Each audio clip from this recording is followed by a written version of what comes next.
पाकिस्तान की तरफ आते हैं, ज़रा छलांग मार कर पाकिस्तान, जहाँ पर सबसे बड़ी खबर आप जानते हैं अनफॉर्चुनेटली आजकल ये कि ड्रग डीलर, पाकिस्तान की सबसे बड़ी ड्रग डीलर अनमोल उर्फ पिंकी और उसके तमाम तर कारनामे, और उस केस में लेटेस्ट क्या है, हमारे जो दो बड़े रिनाउंड, जो बड़े ज़बरदस्त कॉरेस्पॉन्डेंट्स हैं, उनको हमने स्टूडियो में ज़हमत दी है ताकि इस केस में जो भी लेटेस्ट है वो हमारे साथ वो शेयर कर सकें।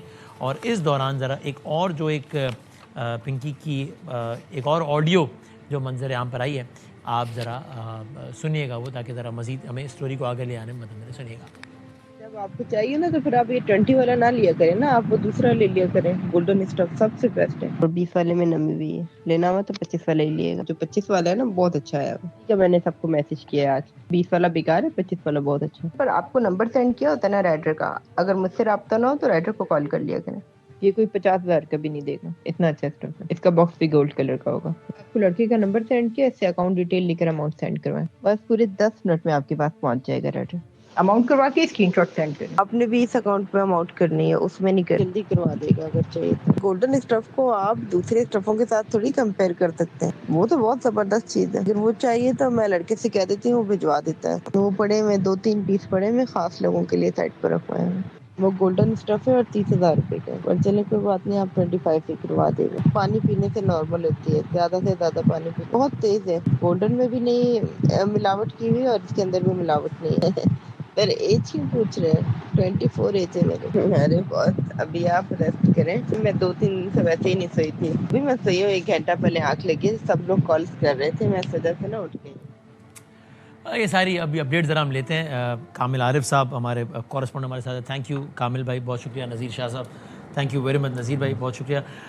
अभी थोड़ी देर पहले आपने न्यूज़ ब्रेक भी की कि जिससे यानी अगर मैं सही समझाऊँ, जो थोड़ा छोटा सा आपने बीपर दिया, आई यू टेलिंग मी कि ये जो राइडर्स वगैरह की जब भी हम बात कर रहे हैं और इस तरीके से कर रहे हैं कि अरे ऐसे डिलीवर होता था, अरे राइडर ऐसे जाता था, अरे राइडर ऐसे जाता था, ना सिर्फ ये कि ये चीज़ें पहले ज़ेर तहकीक और ज़ेर तफ्तीश आ चुकी हैं, बल्कि इनमें से कुछ या तमाम राइडर्स बाकायदा अरेस्ट होकर छूट चुके हैं। और केसेस ही इस तरह के बनाए गए, जो कि पाकिस्तान में होता है कि यार जब बंदा पकड़ा जाए तो बदामी साहब, कामिल साहब के खिलाफ केस ही ऐसा बनाया कि अदालत को दिखाने के लिए ये केस हो, अदालत ये कहते हैं केस कमजोर है इसलिए कामिल छूट गया, और बदामी साहब ही कामिल साहब के वकील को बताते हैं कि मैंने ये लूपहोल छोड़ा है, तुम रिहा कर वाला कामिल को। आर यू टेलिंग मी कि इनमें से कुछ राइडर्स बाकायदा गिरफ्तार होकर रिहा हुए हैं? ये ऐसे ही हुआ है क्या? देखिए वसीम साहब, बिल्कुल ऐसे ही हुआ। और कमाल है। इसमें एक बात तो ये थी कि कुछ राइडर्स जो पकड़े जाते थे वो रिश्वत दे के छूट दिए जाते थे। अच्छा। और कुछ राइडर्स ऐसे थे जिनके ऊपर पुलिस ने मुकदमात किए। ये उन मुकदमात की बात कर रहा हूँ मैं जिनके हम वेरी फर्स्ट डे से कह रहे हैं कि पिंकी के ऊपर 15 मुकदमात हैं। जी जी जी जी ठीक है, पूरी सिंध पुलिस ये कह रही है पिंकी के ऊपर 15 मुकदमात हैं। 15 मुकदमात थे, लेकिन आज जब ये रिकॉर्ड मुरतब होना शुरू हुआ कि पिंकी को तमाम 15 मुकदमात में गिरफ्तार करना है, तो वहाँ पे जो 2020, 2021, 2022 और 2023 के जो मुकदमात थे जिनके बारे में पुलिस को ये पता था कि पिंकी इन केसेस में मफरूर है, जब उनका रिकॉर्ड आईओ से मांगा गया तो आईओ ने जब उनका रिकॉर्ड जमा करना शुरू किया तो वहाँ जाके ये आज बम फटा एक नया अफसरान के सामने कि माजी के ये जितने मुकदमात हैं, 15 मुकदमात में से 9 मुकदमात में पिंकी के जो राइडर्स पकड़े गए थे, जिनमें पिंकी को पुलिस ने मफरूर किया था कि ये राइडर्स वो राइडर्स हैं जो पिंकी का माल फरोख्त करते हैं या आगे तक पहुंचाते हैं। तो उसमें पिंकी भी मरकजी किरदार थी क्योंकि उसका माल था, राइडर उसके थे। उन मुकदमात में उनके राइडर भी बरी हो गए और पिंकी भी बरी हो चुकी है 9 मुकदमात में। इसका मतलब प्रैक्टिकली 15 में से -9 तो फौरन कर दो पहले दिन ही। ऐसे ही इसका मतलब होगा, पहले दिन माइनस कर दें। 6 मुकदमात बचे, जिसमें से गार्डन के जो नए मुकदमात हैं और बगदादी वाला जो एक नया मुकदमा है वो उसको आप अलग कर दें, जो हालिया दिनों में मुकदमा दर्ज हुआ, जो जिसमें पिंकी गिरफ्तार हुई। अच्छा, और ये साउथ जोन में ज्यादा हुआ है? ये सारे साउथ जोन के मुकदमात हैं। इसमें दरख्शा थाना है, गिजरी थाना है, डिफेंस थाना है, बोर्ड बेसन थाना शामिल है। और इसमें एक खबर आपको और दे दूं जो आज हमने ब्रेक की, इनका जो भाई गिरफ्तार हुआ था मंशियात के केस में वो भी बरी हो चुका है। 2024 में उसके ऊपर मुकदमा हुआ, 2025 में आई थिंक रिकॉर्ड के मुताबिक वो बरी हो चुका है। और पिंकी किससे पहले गिरफ्तारी अमल में नहीं आई? अच्छा, पिंकी गिरफ्तारी क्यों अमल में नहीं आई? पिंकी का एक तो आना जाना था कराची में, और Pinky is very smart. Pinky ने क्या किया कि पिंकी लाहौर में अपनी फैक्ट्री कायम की, कराची में माल बेचती थी। अच्छा, इसका मतलब ये कि राइडर्स यहाँ पकड़े भी जाएं तो फिजिकल जब भी अदालत में बात हो या कानूनी पेचीदगी पैदा करने के लिए, मैं तो थी नहीं, मेरा नाम इस्तेमाल किया गया, शहर में भी नहीं, मैं तो शहर में भी नहीं थी। आप मेरा रिकॉर्ड चेक कर लें, मैं तो लाहौर में थी। अच्छा, लाहौर में उसने फैक्ट्री कायम कर ली, कस्टमर्स की तरह बनाए कराची में या इस्लामाबाद में या कहीं और। उसने पाकिस्तान में नेटवर्क बनाया, लाहौर में जो है उसने आगे एक मेन आदमी को रखा जिसको वो माल दे देती थी, खुद नहीं काम करती। राइट, सो कवर।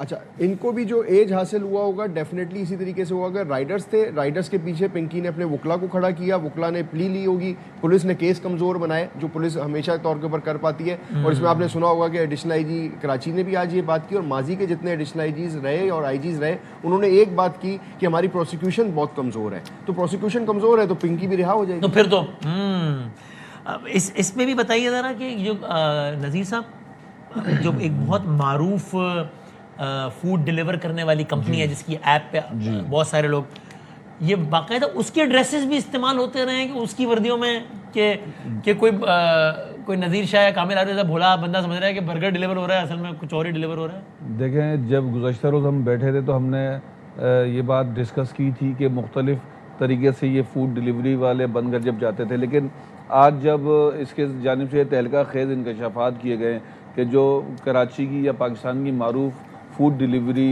जो कंपनी है उसकी बाकायदा इसने यूनिफॉर्म सिलवा कर रखी थी, और उसमें लार्ज, स्मॉल, एक्सल, हर साइज़ के वो थे। और इसके अलावा वो उस प्रॉपर उसी तरीके से जैसे राइडर कंपनी होती है, पीछे बॉक्स होता है, उसके अंदर ये मोटरसाइकिलें भी क्या बोला कि फूड राइडर जा रहे हैं। बिल्कुल। और इसके इस वक्त भी कराची में जो राइडर हैं वो तकरीबन 4 के बारे में सोर्सेज कहती हैं कि मौजूद हैं। इससे पहले जो गिरफ्तार हुए थे वो दो जेल गए थे। और इस वक्त असल ये पता लगाने की बात है कि साउथ जोन में जो सबसे ज़्यादा अगर देखा जाए तो एलीट क्लास भी वहाँ पर है। कोकेन आम नशा तो है नहीं कि इसको पाक कॉलोनी में कोई पुल के नीचे लेटने वाला उसको पी सके। तो ये असल जिस जगह पर भी मुनज़्ज़म जराइम चल रहे होते हैं तो वहाँ पर प्रॉपर एक लफ्ज़ होता है, उसको मौक्कल कहा जाता है। अच्छा, तो वो मौक्कल किसने दी थी? मौक्कल का मतलब ये होता है कि मेरा ताल्लुक पुलिस या किसी इदारे से, और मैंने आपको कहा हुआ है कि आप बेचो, अगर आपको कोई भी पकड़ेगा तो आप कहना भाई ये नज़ीर शाह की मौक्कल है। तो साउथ में उसको किसने मौक्कल दी थी, वो पैसा किसको मिलता था और वो आगे किसके पास जाता था, एक इस पर तहकीकात होनी चाहिए। बाकी देखें, कराची पुलिस ने ये काम किया है, अगर इसको देखा जाए तो बहुत बड़ा ये काम हुआ है कि पिंकी पकड़ी गई है, बड़े स्टफ़ के साथ पकड़ी गई है। कुछ अर्से पहले आपको याद होगा कि CCD की जानिब से जब बिल्कुल पंजाब में लाहौर में एक सफाया किया गया था, इनकाउंटर्स हुए, सब हुए, तो उनकी जानिब से एक दावा बताया गया था कि आपको यहाँ पर पीने वाला, नशा करने वाला तो मिल सकता है लेकिन नशा फ़रोग करने वाला नहीं मिलेगा। तो वहाँ तो इतनी बड़ी लेबॉर्ट्री उसने काम की हुई थी। पिंकी का तमाम माल वहाँ से तैयार होकर बाय ट्रेन आता था, और इस चीज़ पर भी तो काम करना चाहिए। देखें, अब वो वहाँ एक वकील साहब भी थे जो अपने दफ्तर में ही रख लेते थे ताकि पुलिस के छापे वापे से ही महफूज रहे। वो क्या देखें, वो जो इसका जो राना नासिर था, हाँ, जिसकी जानिब से पूरा बैकअप जो सिस्टम इसको बना कर दिया गया था, तो कराची का पूरा निज़ाम जो संभालती थी वो पिंकी संभालती थी। और इसके अंदर उसके भाई भी जो थे राना नासिर के, वो 2 भाई बताए जा रहे हैं कि वो वकील थे, और उस दफ्तर में बैठकर भी ये इल्लीगल मुबैना तौर पे एक्टिविटीज़ होती थी, क्योंकि उनको पता था कि पुलिस तो यहाँ दाखिल होने की जुर्रत भी नहीं कर सकती। तो जो इस कारोबार को चलाने के लिए हर वो रास्ता इख्तियार किया गया जहाँ तक अगर पुलिस उस चौखट से आगे नहीं जा सकती। कहीं पर पैसे का इस्तेमाल किया गया, कहीं पर ताकत का इस्तेमाल किया गया। और इस वजह से ये आपने एक जुमला कहा अभी पिछले सवाल के जवाब में कि ये इस तरह तो मामला चलता रहा तो ये बाकी 6 मुकदमा से